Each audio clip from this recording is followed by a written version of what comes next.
Welcome to the Thursday Night 9, your weekly hangout with the Amateur Players Tour. Join hosts Matt Minder and Matt Fegley as they dive into recaps, rules, and what's coming up next across the tour. It's by the players, for the players, and it all starts right now, live on the Thursday Night 9. Good evening, everybody. Welcome to Thursday Night 9. I'm Matt here with my co-host, Matt. Hello. How's it going? Oh, dude, going well. Still got the hangover of the wonderful California weather from this weekend. Absolutely. It's 68 and sunny today, so life is good.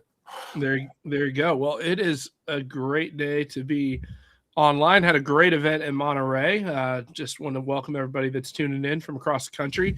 It is almost officially spring. Clocks changed this weekend. To me, that signifies golf season. Like, let's go.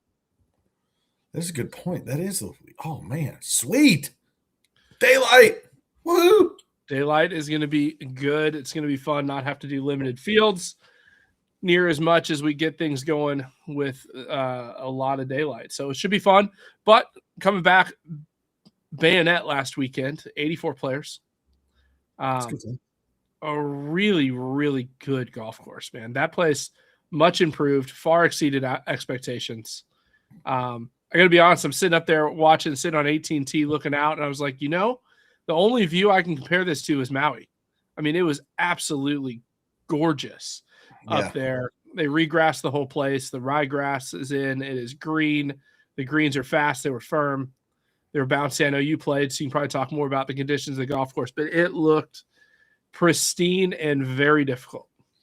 It was a challenge. It's the reason they hold the PGA of America qualifiers there and many other fun events. It lets you know, it reminds you how not good at golf you are. That's fair. That's fair. Well, Division I, cream rises to the top, just like it normally does. Yep. Two-time defending Worldwide Golf National Player of the Year, Andrew Ecker, getting it done in Division I. Yep. 73 on round one. Don't remember which shot. Round two is a little bit more of a struggle, but he got it done in Division I playing some good golf. So moving on to Division II. Congrats to Andrew from Utah. Fegley, I'm turning it over to you. That's all I got. All right. Fair enough. Division II, we had Mark Ariate from Southern California. On for the He win. made a key birdie on 16, if I remember right. Yeah, I believe that's what it was. And he did. Yeah, he birdied there in the part of the last two. I actually had hit a really good shot on 16 when I had played, and I was out driving, checking in on him. And I actually drove by, and I was like, "Hey, who is that close?" He goes, "Oh, that's me." I was like, "Well, if you make that, you're welcome, because I missed it from 6 feet earlier in the day." So he made that and then proceeded to par the last two to bring home the one-stroke win. I mean, it was competitive. You had, Scott Jones from Utah, Sean Larson, Vinny O'Brien, Tanner Madison, Tyler Moore, Jeff Clifford. They were all at 24 over within 3 shots. So it was really, really competitive there in D2. And he was able to take the win home for the D2 guys. So congrats to him. Oh, absolutely. Well, in Division III, the winner wanted to join D2. He played so good. Yes. Is that a good way to say it? That's a very good way. I mean, Jason played great. Yeah, no, he did. He had relegated back in November, had struggled, and he definitely has his game back in order, as he had 81-81, 9-shot win. Yeah, 9-shot win over Pat Ryan. Again, really, really, really solid play for him. So congrats there. And then Pat Ryan, he's 2026 is Phil Mickelson in the majors. Yes, it's Mr. Number 2. Mr. Number 2. He'll win some. He will. He has won one. Oh, he's late career Phil Mickelson then. Yeah, there you go. There you go.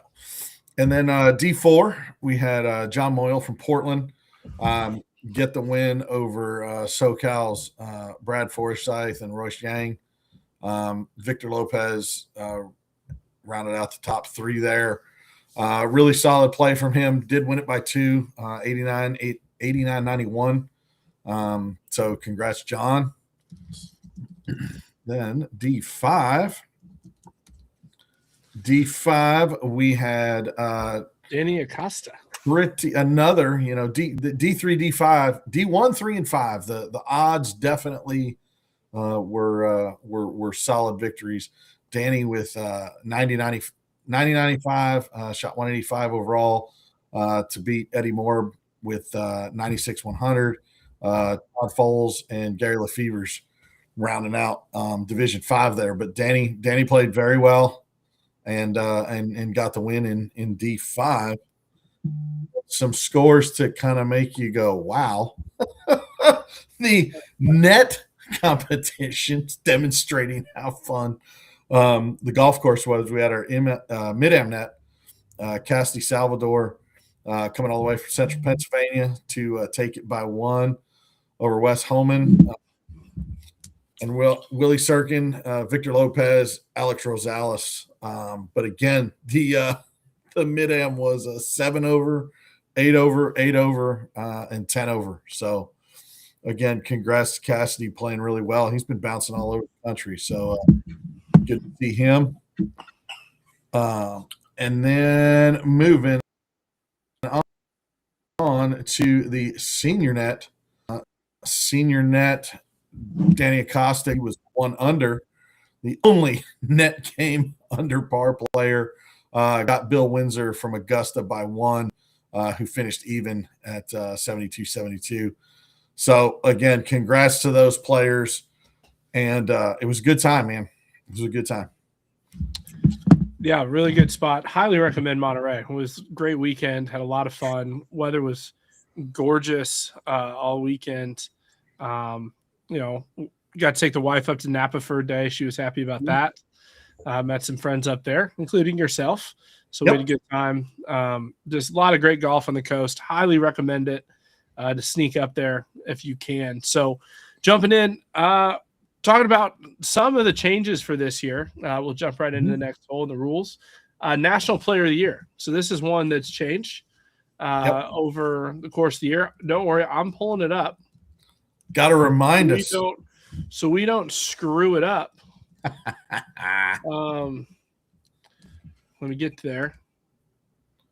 So different event requirement this year for that. And keep in mind, we use a best of formula for all of our Player of the Year, national and local Player of the Year. So you can play as many events as you want, but you can only take your best so many of each category into the Player of the Year. So the Worldwide Golf National Player of the Year, 10 local events, the one-day events, 2 elevated events, 3 national majors, your local finals, and the North American Championship that will conclude at Weekapaw in September in Scottsdale, which we're super excited about. It's going to be fun. So all 7 divisions look that way. So Division 1 through 5, Mid-Am net, Senior net, both of those, all of those Player of the Year contests will conclude at the North American Championship at Weekapaw. Yep. It's going to be exciting. And that's the big thing about the Player of the Year is that, again, folks have to remember, new members, players just signing up because it's now wonderful springtime and they didn't play the fall season or whatever. They'll look at it and go, oh man, I'm so far behind. But you have to remember it's best of. So those players that have played throughout the winter season, of course, they do have a jump. But you still got the opportunity to run them down. Just got to play some golf during the wonderful spring and summer months and be good to go. So, and then Chris asked me to pull it up. I don't know. I think I might skip Division 1, but I can't. No, you got to talk about Division 1. Give me my moment of fame. And again, so far in Division 1 for National Player of the Year, you are ahead of Andrew Busey. Nice. And John Mazzotti and Joshua Crossan. And then Will Morgan rounds out the top 5 for you all Division 1 guys. Don't forget about Constantino in 7th. He's in the chat tonight. He's down there. There he is. Yeah, see, I got to look a little bit higher.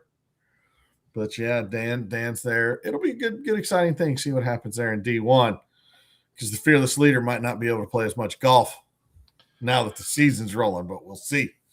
That's true. D2, some names that Chris are Den's familiar. Taking the early lead, man. And that's after his first ever major victory at Kiowa, which I was shocked. So former National Player of the Year and never won a major. Right. That was crazy. Kiowa. Everybody's like, so he's being chased closely by Travis Wortliff, last year's Player of the Year. Yep. And Mark Iriarte, I think he's a dark horse, coming off the major win this week. And then round out the top 6, Bob Hannikin. He's recovering from knee surgery. Good guy. AJ Lee in 5th, and then Jeff Clifford. Yep. So, and Lingenfelter's starting to make his run up the board too. Exactly. He's in 8th. Oh, and then going on to D3, we had joked earlier. Pat Ryan has got the early lead on him over Andre Banks, Myron Samuels, Rick Knepp, Dustin Hunter, around the top 5. So it'll be interesting to see how that race plays out, because those top 3 guys are all I'm sure they have played against each other, and if not, them all being in the located in the North and South Carolina states should probably make it a point to go find each other. So Division 4, got David Dick. He's got the early lead. James Player from Las Vegas chasing him. John Moyle coming off the major win. He's in 3rd. Joey Fial is in 4th. Love that. Dave Funkhauser's in 5th. Kurt Odegaard from SoCal in 6th. Russell Eustace, 7th. Bruce Shively, 8th. Players from all across country. Well, that's going to be fun. Yeah. As you see this, especially getting settled out west, all you guys that aren't from the Southeast are going, hey, I don't have to play on Bermuda. At least not Florida, Bermuda. Exactly. South Carolina, Bermuda. Exactly. Different. D5, first place, Gary Lefevers. It's excited to see. Followed by Danny Acosta. So 2 guys out west. Jan Gamlin is 3rd place in Augusta. Rodney Farrell from Upstate's in 4th. And last year's Player of the Year, Billy Jones, rounding out the top 5. And so we'll have a good battle going in D5 this year. It's going to be fun to watch. Yep. And then going on to the Mid-Am Net, we've got, again, David Dick taking the lead there so far. Alec Rosales, didn't mention his name in Division 2. He was in the top 10, but again, he's right there in 2nd. Mr. Ryan Maramis, SoCal, Christian Alexander from up in Washington, Blake Mormon from SoCal as well. So again, looking like a good differentiator there for the Mid-Am guys. It's all pretty close, so we'll see how that goes. And then going to the senior net. Senior net, we got Dave Funkhauser taking the lead so far. Gary Lefevers, Steve Daniels, claim to fame from a couple of years back. He is taking advantage of the super senior situation and playing in the net only side of things. He has made his way up to 3rd. Andre Banks, we've already mentioned, from D3, and then Mr. Lingenfelter, D2. Rounding out the top 5, and again, those contests are going to be exciting to see. Dave is the first one to fill out his board. It looks like, based on the events. Yep. So it'll be good to see how those contests shape out, and because people catch up to them. Yep. It's gonna happen. Well, Chris put in the chat. Fegley, do you want to cover the net game vetting process? Well, sure. There's a lovely video on YouTube, but I'll handle it. No, so what we do, for those of you wondering, like, man, how does all this work? Blah, blah, blah. So for the net games, those of you that have been around with the APT and play with us and have your validation, which is more than 6 events, you guys and gals get your full APT index. That's how we judge you. Those of you with a GIN that have not yet validated, we will give you your 12-month low if you do have it. And then those of you with no gin or some information that we can't really verify, you will get the division low until you get validated. So that's how we control it. That's how it's done. And again, all those are at 90%. We do use that factor to help balance the divisions a little bit. But that's the high level about how those are calculated and where your strokes will come from that you're getting in the net. And then obviously, if you know the handicapping system, the slope and the rating of the golf course and the tees that you play will play an impact as well about exactly how many shots you get. So that's it, though. It's been good to see. We've leaned into it this year. I think based on the signups and what we're seeing at all the national majors and the majority of those events locally, it's good to see. I think players have embraced it and I think given us an opportunity to have a different concept. I'll say this: I think it's funny. Player tours that don't like to check handicaps like to make fun of us for having a net game, but net games expose your handicap vetting for sure, and we're willing to do it. It's fair. Yep, it's a good time. I mean, we've been joking about it. I've been telling you how many guys that we've got up. It's been 20 and 30 guys a day rolling in with all the new memberships. So it's been a lot of fun getting folks vetted and checked out. No, there is no way I can move like that in real life. Those of you that some of you have commented, those of you that might have seen it in the members group, there's a lovely AI video. There's nothing AI about that. That was purely caught. Oh. I was there when that happened, and that was definitely real life. I don't know. Who knows? It's like, dude, this is you dancing. I'm moving pretty good. Keep it here. Elbows 90 degrees. Step and snap. That's Fegley dancing. Step and snap. That's right. That's right. So, but yeah, no, handicap questionnaire is a great thing. If you're new and looking at it, the handicap's a great spot to get you. You want to get put in the right division because you don't have to worry about any of the other stuff. We will protect our field. Yep. For sure. If you're new, just be honest about your handicap.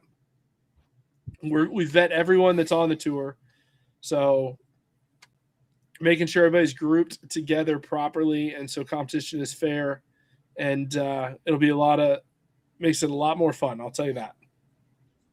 Exactly. Just having trust. That's it. That's it. It works out when there's good stuff in the vetting and making sure the folks are being honest and upfront and having good information to back up. Absolutely. Well, Chris telling us we got to take a break real quick. We're gonna hear from our friends at Global Golf, which remember with your membership you get $50 to spend at globalgolf.com in the form of global cash. One of the best member benefits anywhere in the game. So stay tuned for this message from Global Golf, but we'll be right back. Shop Global Golf for gear and recommendations that are all about you. With You Try, You Select, and You Trade In, Global Golf's comprehensive suite of services feature the widest variety of new and pre-owned products, PGA professional backed insight, and unbeatable value to help you play your best. So visit Global Golf today and experience personalized shopping that's all about you.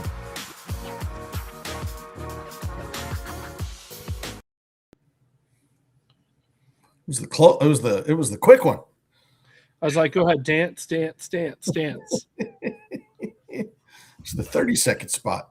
No, man, I did a good deal with that. I had cashed in some par 3, par 5 contest stuff. Used my global cash and it's good stuff, man. It was a good time. I bought some wedges and stuff last week. So, nice. Wedges don't change too much. So I was comfortable buying the late season models and upgrade. So, right. I'm trying to log in to see if I still have any cash while we're sitting here. So it's a good question. Mine is all gone. I can understand that. It happens. It's all part of it. So, but yeah, we got to talk about upcoming majors, which the Worldwide Golf Cinco de Mayo is the next one with registration open. Macklemore in March is sold out. Red Rock in April is sold out. Bedford at the end of April has been sold out for a long time. And then we've got the Cinco de Mayo at Greyhawk. There's 20 spots left, guys. Greyhawk just hosted the Barstool Classic. It's hosted PGA Tour events in the past. It's going to host our senior North American Championship. Early May is about the perfect time to be in Scottsdale. It is going to be pure. Yep. And we had the joke because we had gone there last what was it? When were we there last? When were we in Arizona, Manny? Last June, TBC. It was June. That's right. So anyhow, we had traveled over to Greyhawk, and Barstool was setting up for their stuff, and they had their big giant logo on the 18th green, and we had to inquire about it. I mean, the first thing that we all joked about when we saw that was when you came out there and saw that giant logo, the first question you were going to have to the pro was, how much is it going to take for my logo to be there? Right. And I didn't like the answer. No, it's a little pricey. Did not like the answer.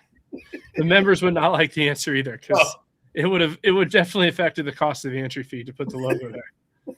And our logo is not quite as cool as Barstool's, so we'll let them have that. That's right. But no, that place looks really good. The driving range over there is very nice set up. Again, it's another good classic golf course to get some, get another national major. I mean, those of you that new members, again, with the way things go with the priority exemptions and stuff, some of the stuff does sell out quick. You might not have the opportunity to see some of these events and get signed up, but we do have space in this one, and it is a good one. Yeah, give it a try. If you like a long weekend to get a lot of golf in, there's a tournament on Saturday with the Phoenix chapter at one of the national or one of the North American Championship rotation courses, Las Sendas. So that'll be a good time to go out and see that. And then on Wednesday, on actual Cinco de Mayo, or on Tuesday, Tuesday. Yeah, Tuesday. If you stay tuned for about 10 days, we'll have that announcement out. We're excited about that. But there will be more golf to play if you stay in town on Tuesday. If you like team golf, you'll like this. Yep. I like that. Good tease. Steve Daniels says, when will we see the event on May 5th? March 15th. Stay tuned. Okay. St. Patty's Day. Got it. It'll be fun.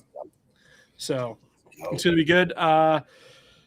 Other than that, talk a little bit about the Worldwide Golf Par 3, Par 5 Challenge. That seemed to be, before I got on my little win streak, that was kind of where I made my money at the tournament. So I was doing really well in the Par 5 Challenge. So fun contest, entering in second year. It's growing in popularity. Why don't you talk a little bit about it, Fegley? Yeah. So at the national majors, we do have a separate contest there. It's like it spells it out. Par 3, Par 5 Challenge. It's divided all the par 3s, whether it be 8, 9, 10, however many happen to be, over the 2 days of the national major, by division. Lowest score takes that. Again, it's based off of the 1 in 7 or 1 in 6 prizes. 1 in 6. So depending on how many folks you got in the division that have entered it, it'll pay out based on that structure. It's a worldwide gift card. Nice little electronic mail you'll get, and you can go spend your winnings with that. So again, it's the par 3s is one contest. The par 5s is another contest. Did have a little joke with Kurt Bresner that I entered both of them. He's like, man, I get into the par 3, but par 5, not with these big boys in D1. And sure enough, would have won. Probably would have done well because even par took it. But like we talk about, right? It's another way to keep you interested if you aren't, at the top of that division leaderboard.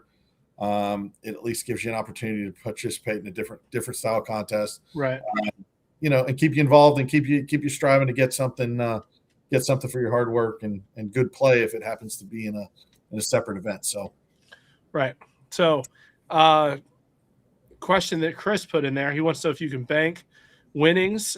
You technically can. You get a different gift card. It's online. So the nice part about Worldwide is there's a website you can go to, enter in your email address, which we have a link to it on our Blue Golf page and on our website and the resources. You just click on the Worldwide Golf. You can type in your email address, and it'll pull up all the gift cards at one spot. So if you kind of lose some of them, you can kind of figure it out. Makes it easy. Eric had a question earlier about Macklemore. We'll go back to at the keep. Want to know the caddy situation. Every group has a 4 caddy. We have carts provided in the entry fee. The only thing that's not included in that is the gratuity for the 4 caddy, which we'll put in the TIP page. And but man, the keep is really, really good. And I'm a little disappointed I won't be playing that this year. That is one of my favorite tracks. Yeah, You've it's not a good been there one. yet.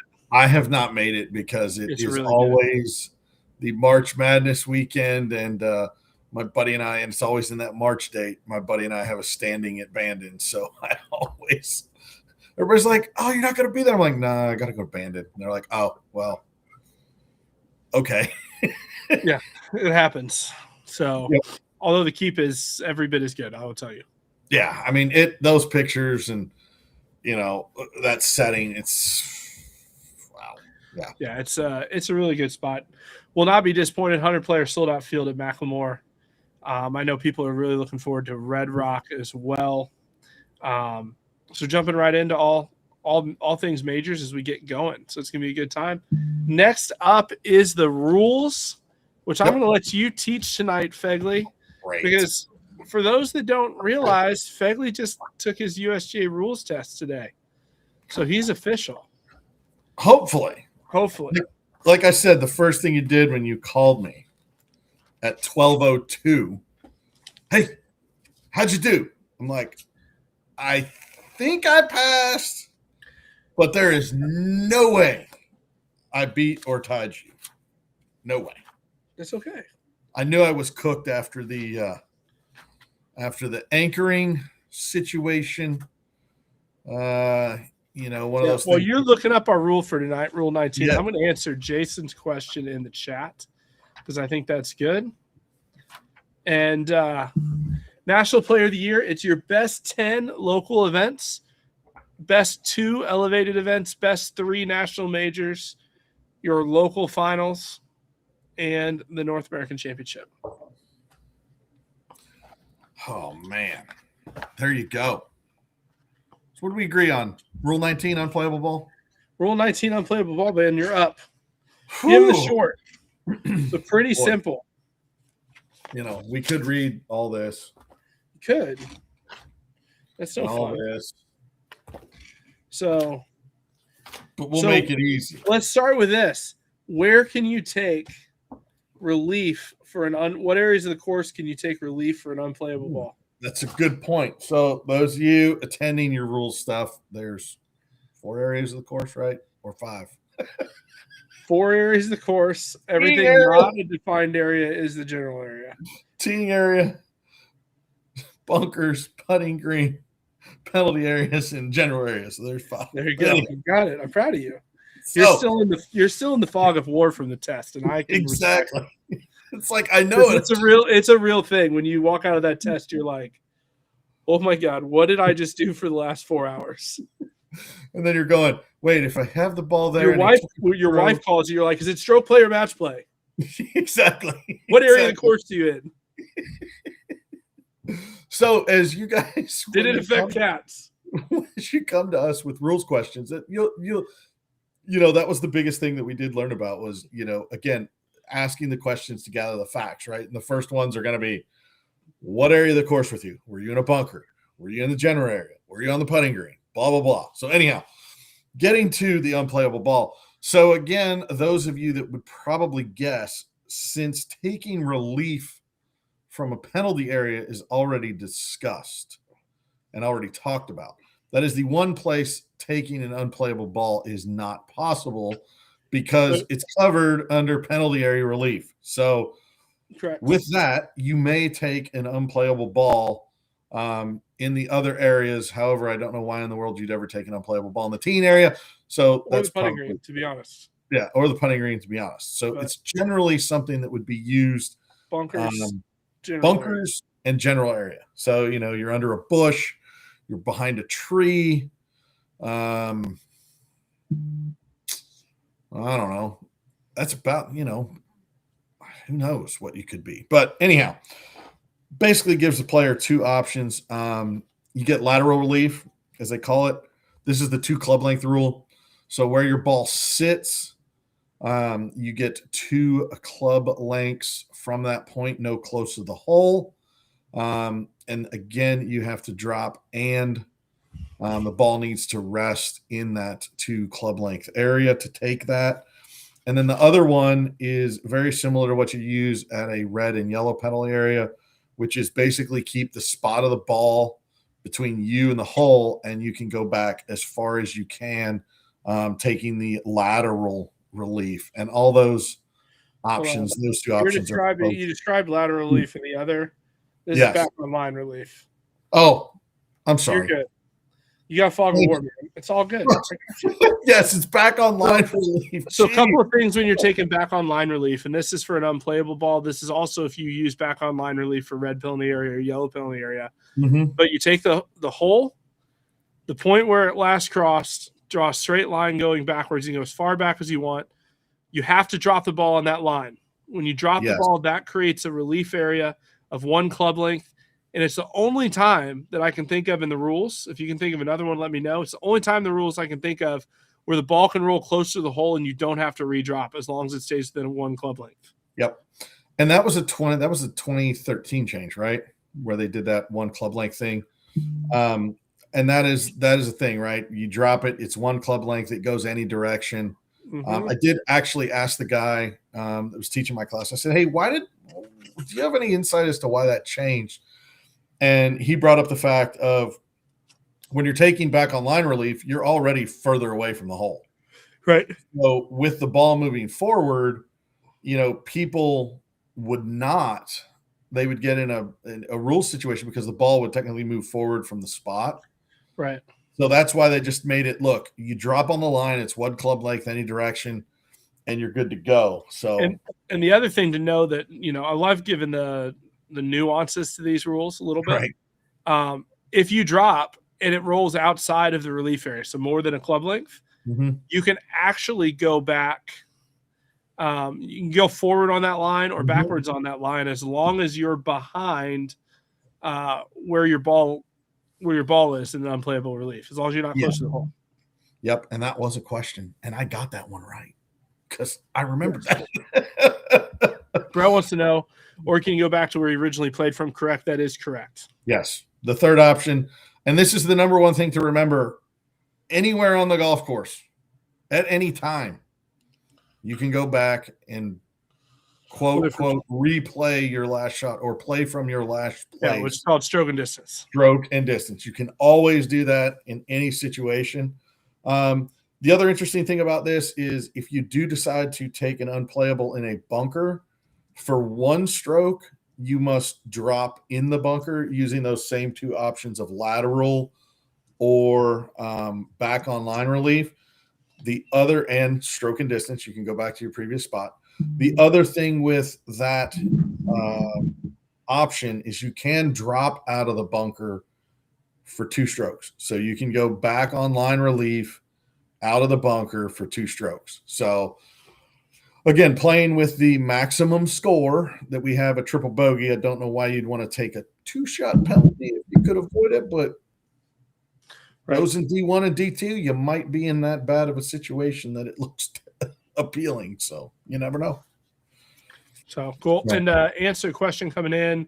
Couple Rocky wanted to know, caddy fees included except the tip at Macklemore. That is correct. There is a recommended gratuity we'll send out to everybody in the field. Do you have to call him doctor now? We don't know if he passed his test, Buzz. So stay tuned there. This is always a good question. We get this a lot this time of year, the wait list at French Lick.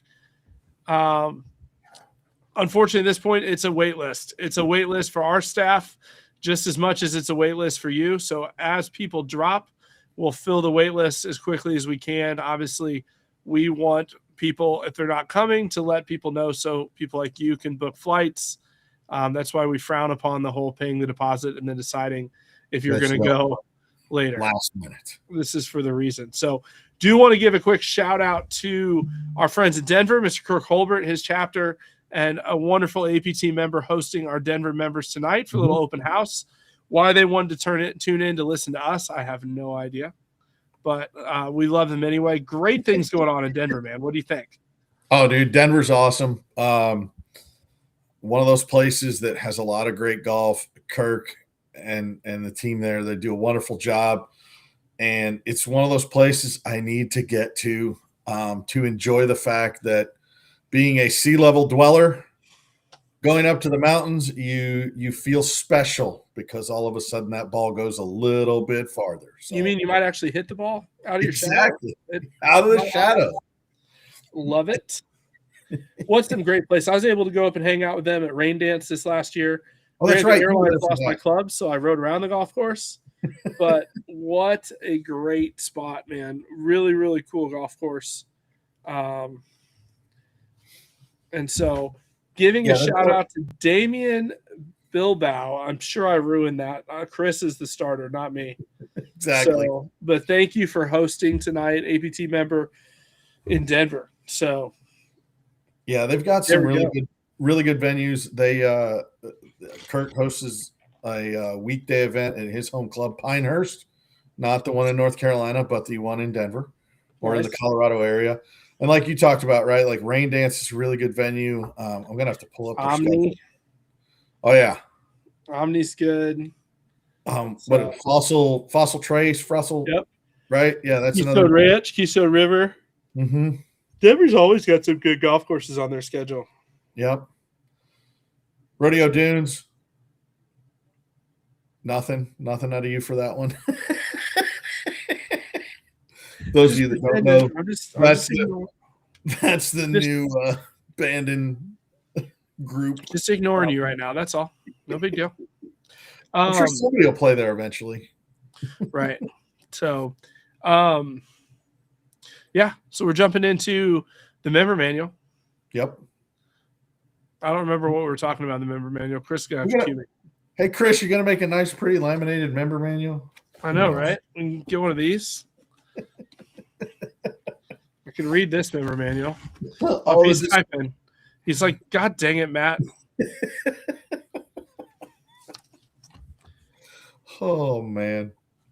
He's supposed to tell us what to do. Instead, he's talking crap. Just like playing golf where you have this lovely thing that helps you with the rules, we do have a member's manual to help guide processes and procedures on tour, to help ensure that everything is consistent in the way that we're going to judge players, judge the points, figure out how you can sign up for an event. Because, again, things like Black Desert sell out in an hour or under 49 minutes. I could not believe that. So, but again, that one didn't qualify as the national Christmas, the signature major. It might have to next year. Yeah, exactly. Might have to next year. We'll see what Dennis says about that. But good old Utah. I'm looking forward to being out there playing that event. It's going to be a good time. Chris, what's up in the member manual? What are we talking about? Yeah, he's still chatting. He's leaving his hanging. He's like, I mean, we can always talk about anything. We talked about points. Why don't you talk a little bit about the net games? That's what we were talking about. Yeah, we talked about it. We hit on it. Again, there's a points list, a points contest for that as well, both locally and nationally. So you've got that, which talk about the members' tummy. Oh, sorry. A little internal office humor there. But no, again, those contests wind up the same. Those of you that are in your local player of the year races, it's going to be 8-2-2, correct? 8-2-1. 8-2-1. So that means 8 one-day standard style regular events. 2 elevated or majors. Or majors. Yep. And then your local finals. Local finals. So it's got to be your local finals, though. So if you're a St. Louis member, it's the St. Louis local finals. If you're in Oklahoma City, it's the Oklahoma City local finals. To earn points for the local player of the year. Yep. National player of the year, you get points anywhere. Yes. You can play in multiple local finals and take the best one with you for National Player of the Year. Chris But said to again, talk about points movement. I think this is a good reminder. Oh, yeah. Points movement between divisions, between locations. This was a good change last year. I thought it worked out actually really well. Yep. So with the way the points work and the points movement, points go up, points do not go down. Again, it's one of those things that we wanted to put restrictions on relegations. As we allowed points to go down, we ran into situations where players would play at the higher division, relegate down, and even if they took some form of, deduction, they were still highly, highly competitive or winning those Player of the Year races. And that was a fix that we put in place to help the competitiveness of that. Like if you played in a different division all year long, right? Going down didn't seem fair. Whereas we've made the statement that going up's fine. If you're going up to a higher competition level and your information and your resume can compete at that better level, have at it. So, and then, yeah, that's the other big thing. So, yeah, biggest thing, you want to relegate, you don't get to take your points with you. If you promote and then relegate, the points you earn in the division you relegate back to will still be there when you promote. If you get enough points in the division you're in to win that Player of the Year, you're going to win that Player of the Year. So, however, if you're in a position to win 2 Players of the Year, like some people sometimes are, you're going to get the Player of the Year in the division you played in the most. Yep, is where you're going to win. So, you can't win 2. No, can't win 2 because 2 divisions. You can technically win, depending on the chapter and the level of the prize. You could win your division in the net, but smaller chapters more likely to do that. Larger chapters, not so much. Because we are all limited to the $1,000 prize rule. So that is why that would be the case. So that's what we got for tonight. Just want to recap. Greyhawk, highly recommend. We've had a couple of people sign up on the call tonight to go. So we're under 20 spots for Greyhawk. Right. Once that's gone, it's gone. So definitely don't want to miss out on that. Get signed up and play. It's a great time to be a member of the APT. We've got some great tournaments coming up across the country this season. Membership's never been stronger. Chapter's never been stronger. Couple new chapters: Wichita, Michigan, Western Kentucky, Orlando. We're excited about all 4 of those. Wichita's killing it, man. Killing it. I know. To get going. So is Michigan, although Wichita will get open before Michigan. It's a little cold up there. So, it is what it is.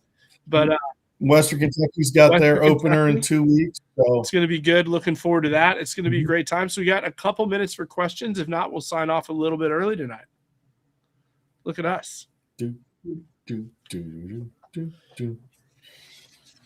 Woohoo! Oh, man. Mr. Brodsky, be well to you as well. Actually, am home this week. I'm going to be out of town for a week. It's going to be great. I'm skipping town. So next week, you'll have to find a co-host, Fegley. I know. I'll get to tune in and sip some pina coladas and make fun of you. Or you can tune in from somewhere and really. Yeah, no, not going to happen. Not a chance.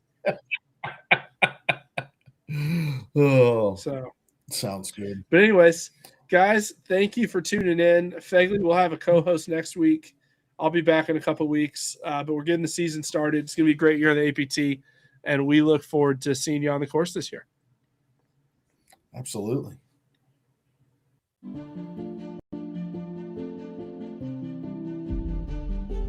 Get there. Get there. Get there. Get there.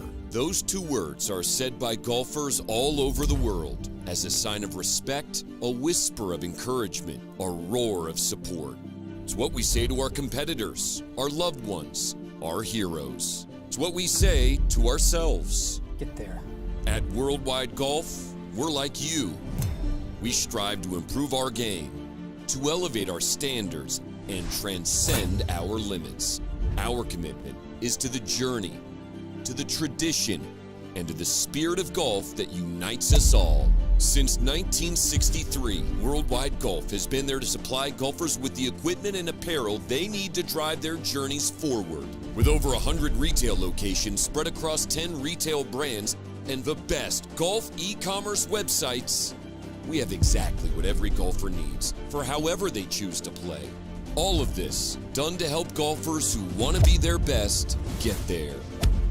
We are golfers, and we're here for golfers. We built a brand around evolving the game and having what you need to play your way, and it shows in every product we offer and every experience we provide.